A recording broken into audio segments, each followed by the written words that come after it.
Hello students, welcome to EPG Pathshala program in Women's Studies. I am Vibhuti Patel, Professor and Head of Economics Department of SNDT Women's University. Today we are going to broach the subject of gender responsive budgets in India. Gender budgeting has become a buzzword in the 21st century and it's gaining increasing acceptance as a tool of engendering macroeconomic policy making. And the 4th World Conference on Women held in Beijing in September 1995 and the platform for action that was adopted, which is called for gender perspective in all macroeconomic policies and their budgetary dimensions. In a market economy, money is a very important issue. The outcome document of the UN General Specific Session on Women held in June 2000 also called for the nations to mainstream gender perspective into the key macroeconomic and social development policies and the national development of any programs that you have should have a gender perspective. The emphasis on gender budgeting was also placed in the 6th conference of the Commonwealth Ministers of Women Affairs held in New Delhi in April 2000. In India, till 2004, the process of gender budgeting was post facto effort to dissect and analyze and thus offset any undesirable gender specific consequences of the previous budget. So, it was more like a gender audit of budget. But from 2005 onwards, the scenario has changed. Due to consistent lobbying by the gender economists and women's groups, for the first time in 2005, the Ministry of Finance gave a mandate to all ministries to establish gender budgeting cell in January 2005. At present, 54 ministries and departments have formed gender budget cells and have provided annual reports and performance budgets highlighting budgetary allocation for women. The first gender budgeting statement, which is called GBS, in Union Budget 2005 and 6 included 10 demands of grant. In 2006 and 7, the GBS got extended to 24 demands for grants under 18 ministries and departments of the Union Government and 5 Union territories. During the current financial year, like VVC 2017-18, the gender budget statement has covered 34 demands for grants under 27 ministries and departments and 5 union territories. Objectives of gender budgets are very clear that we have to translate gender commitments into financial commitments. The purpose is to improve women's living standards and their prospects for economic empowerment. Gender commitments made by the state can be translated into financial commitments with the help of gender budgeting, and gender audits of statistics and indicators provides visibility of women in the contributions and the stakes and the realistic picture for allocation of resources for women specific projects and also gender neutral projects such as MG Narega or anti-poverty programs.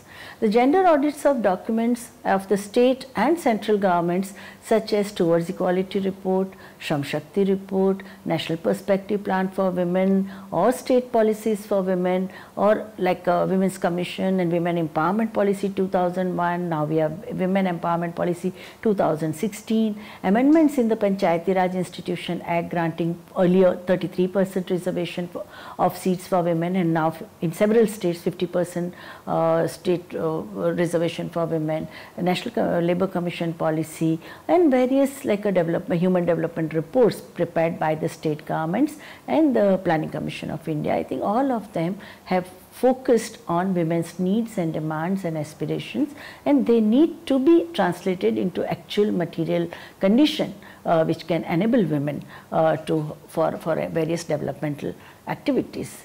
Now, the macroeconomic scenario of India, which we have seen in the after the new economic policy, where the structural adjustment program, zero budgeting policy, globalization policies have directly increased women's unpaid work burden and thereby increased women provided subsidy in economy, and that happens because of the devaluation of real income due to inflation, leading to price rise, reduction in the purchasing power, the essential commodities become very difficult to procure, erosion of public distribution system, the ration system, reduction of services deferred by a public health system, trafficking of girls for child labor, sex trade, forced marriage as a result of destitution, privatization of education and rising male unemployment in traditional sectors have made women bear disproportionately high burden of the family responsibility. And the families have, they have seen the women have to shoulder responsibilities for providing meals and look after the sick people, because the inpatient services have reduced, and also the indirect taxes which are paid by every citizen, that also shows that the women are more and more burdened. The studies of, say, the various kind of taxonomy has shown that this scenario has also increased malnutrition and hunger and overall deterioration of standard of living of the people. Now, it is in this context that we are seeing the implication for planning for gender budgeting. The Planning Commission of India has always focused on women's issues as per the perceptions of their members on women's status within the economy. During the first 5-year plan of 1951 to 1956, the Planning Commission set up the Central Social Welfare Board in 1953 to promote welfare work through voluntary organizations, charitable trusts and philanthropic agencies. In the second 5-year plan, what we saw was from 1956 to 1960, the state supported development of Mahila Mandals for grassroots work among women and to promote the small child norm.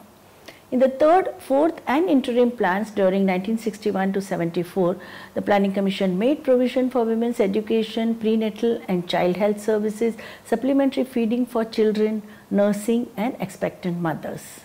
In the fifth 5-year plan 1974 to 78, which coincided with the discussion on Towards Equality report, it marked a paradigm shift where Planning Commission shifted its thinking from the welfare. Women were brought from the rubric of welfare into development, and the sixth 5-year plan during 1980 to 85 accepted women's development as a separate economic agenda and a multidisciplinary approach with three-pronged thrust on women in health, women in education and women in employment were adopted.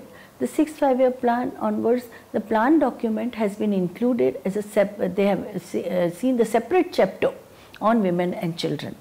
The seventh plan during 1985 to 1990 declared its objective is to bring women into the mainstreams of national development.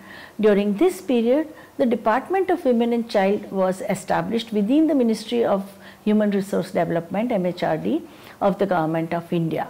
The seventh plan introduced concept of monitoring of 27 beneficiary oriented schemes for women by Department of Women and Child Development, and all of them were anti-poverty programs.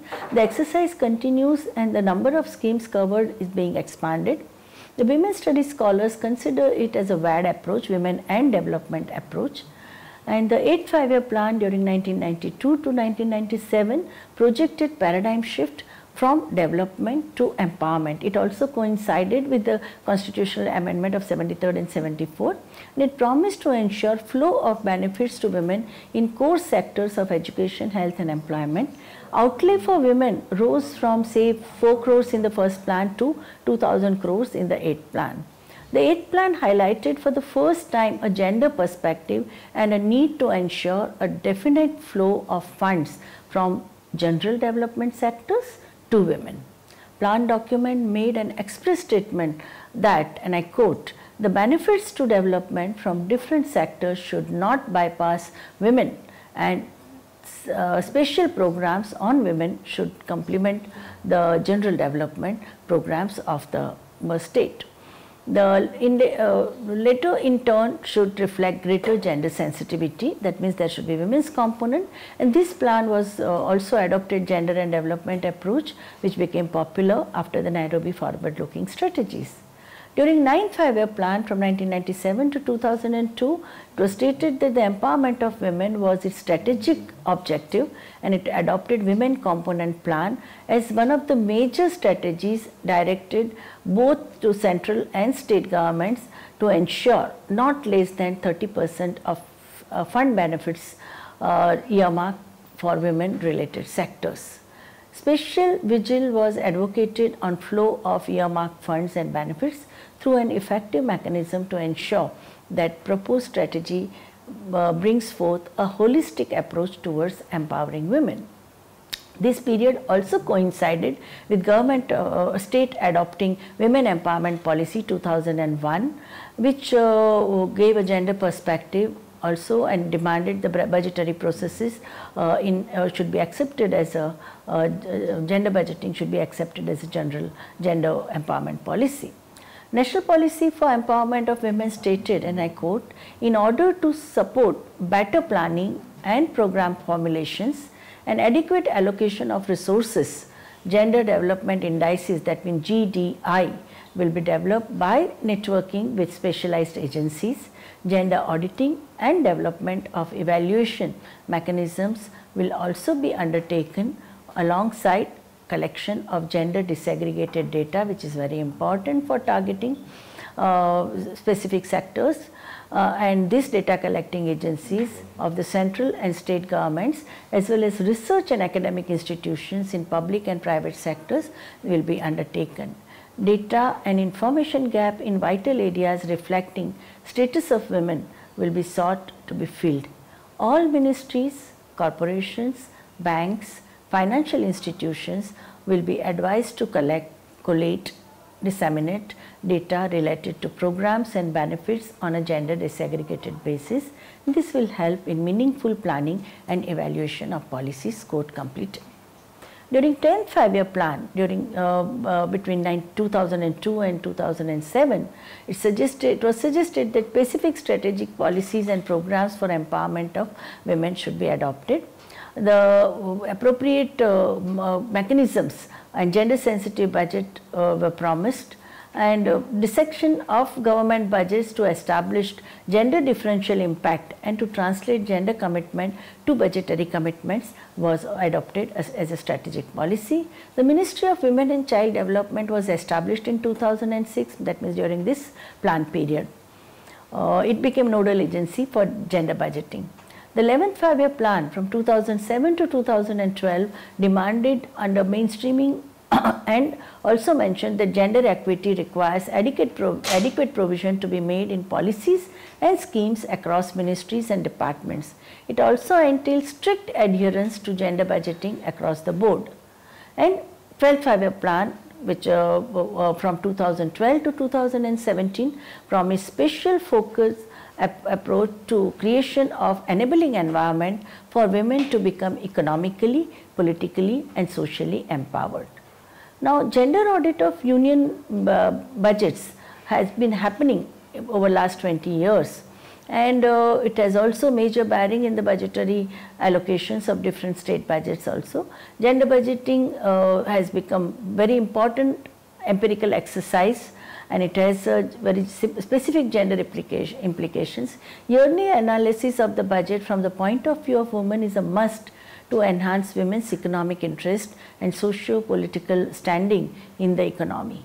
Analysis of budget from gender perspective makes us understand what are the nature, character and content of women's share in development cake.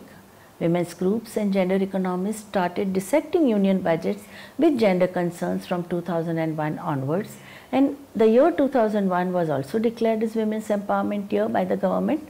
The government budget initiative started in July 2000 when workshop on engendering national budgets in the South Asia region was held in New Delhi in collaboration with UNIFEM, in which government representatives, UN agencies, media, NGOs, research institutions, civil society, members of the Planning Commission in South Asia region participated. National Institute of Public Finance and Policy was commissioned to study gender related economic policy issues which included gender segregation of relevant macro data, quantification of contribution of women in economy, assessment of impact of government budget on women, role of women that women can play in improving institutional framework for delivery of public services, and the policy alternatives for building gender sensitive national budgeting processes. Now, certain public expenditure schemes have pro-women allocations, though they are not exclusively targeted for women. For instance, Swarna Jayanti Swarojgar Yojana, Integrated Child Development Scheme, National Education Program, Sarva Shiksha Abhiyan, District Primary Education Program, DPEP, etc. The gender disaggregated public incidence analysis of elementary education budget reveals that girls received around 40% of total public spending on elementary education. On a per capita basis, the share of girls worked out to be rupees 286 against 344 per boy for elementary school stage. Study conducted that gender incidence of benefits of public expenditure is difficult to measure in precise quantitative terms, since the bulk of expenditures are meant to provide services that are essentially public in nature. For instance, benefits of expenditure on defense, maintenance of law and order, dispensation of justice are enjoyed by all citizens, irrespective of caste, creed, sex. Nevertheless, considering the gender bias inherent in a male-dominated society, the budget should provide some idea about how much is earmarked specifically for benefits of women. The suggestion is not that the gender-wise breakup of all government expenditure should be provided, but the expenditures meant primarily for women be shown separately so that they can be easily culled out from budget heads of social and economic services in which it is possible to segregate such expenditures. Efforts of gender economists were targeted to evolve mechanism to collate gender disaggregated data from relevant departments be developed to obtain gender-wise relevant statistical database, targets and indicators, provide gender audit of plans, policies, programs of various ministries with pro-women allocations should be conducted. Lobby for segregated provision for women in composite programs under education, health, employment, housing, rural development, etc. to protect the provisions by placing restrictions on their reappropriation for other purposes. Let us understand the discourse on gender budgeting in India during the last decade.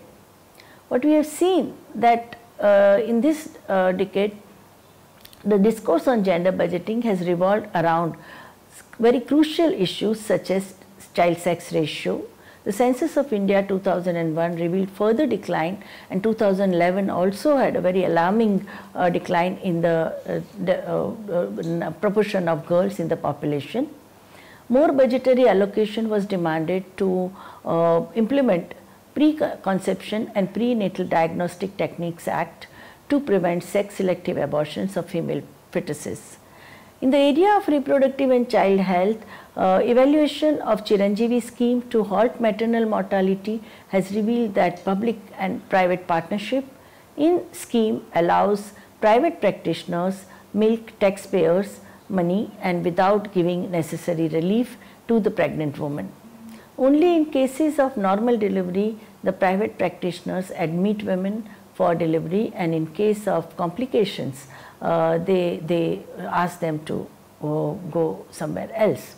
The concerned women are sent to overcrowded public hospitals. In National Rural Health Mission, women health workers are not paid even the minimum wages, and they are paid only honorarium.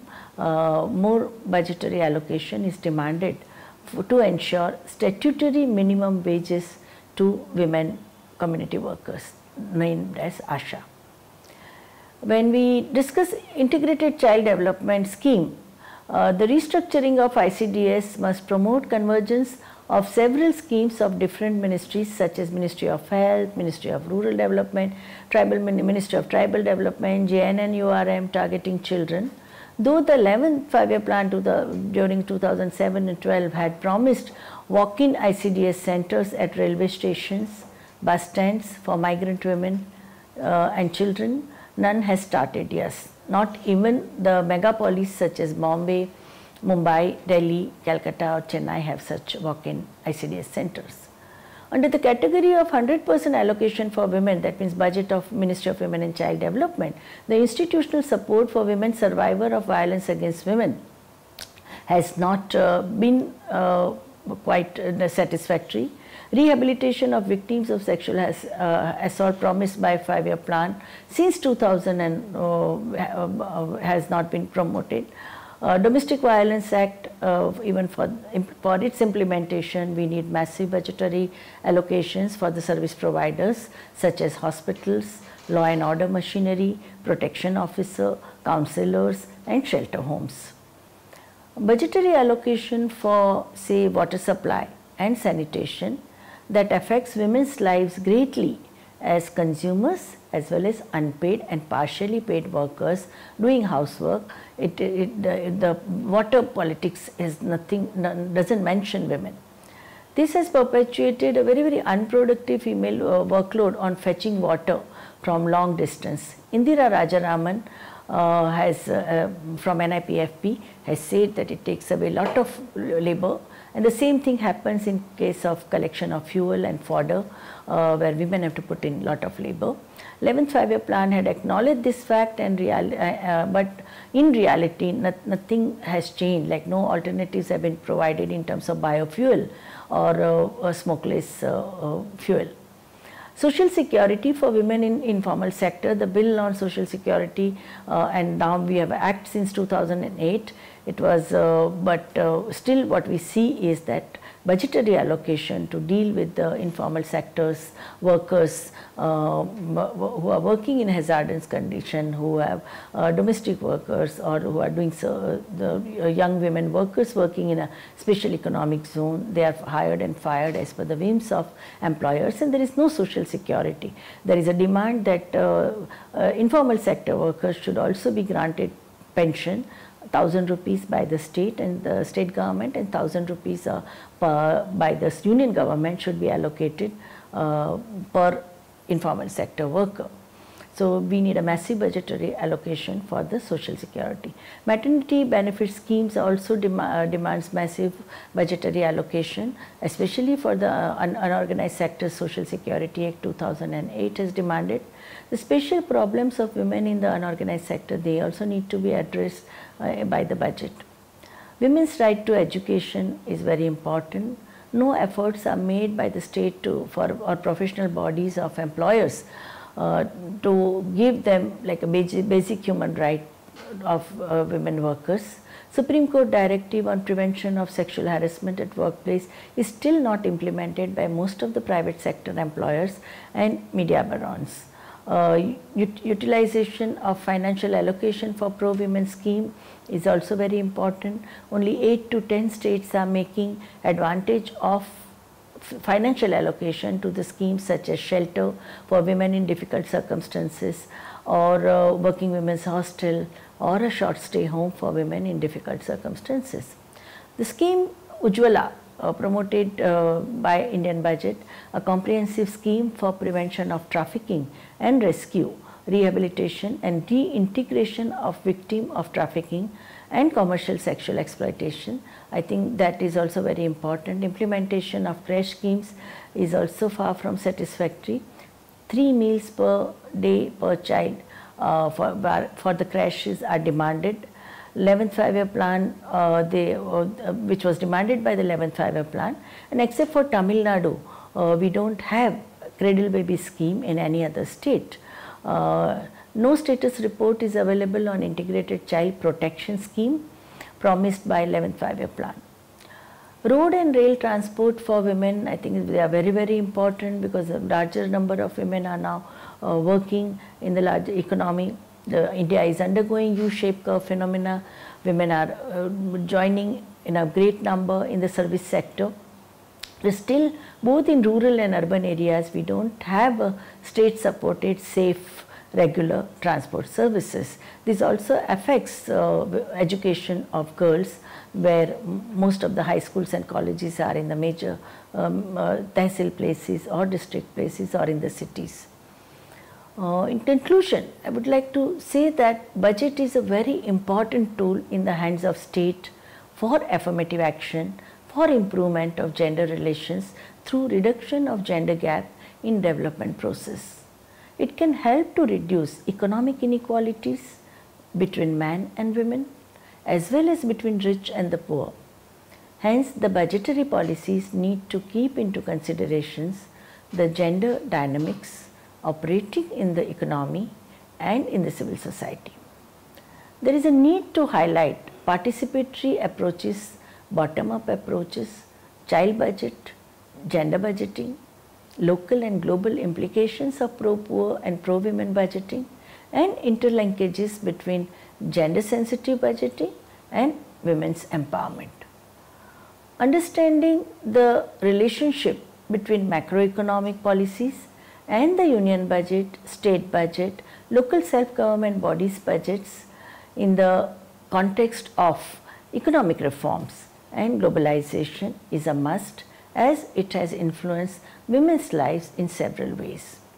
It is good economic sense to make national budget gender sensitive, as this will enable more effective targeting of government expenditure to women specific activities and reduce inequitable consequences of previous fiscal policies.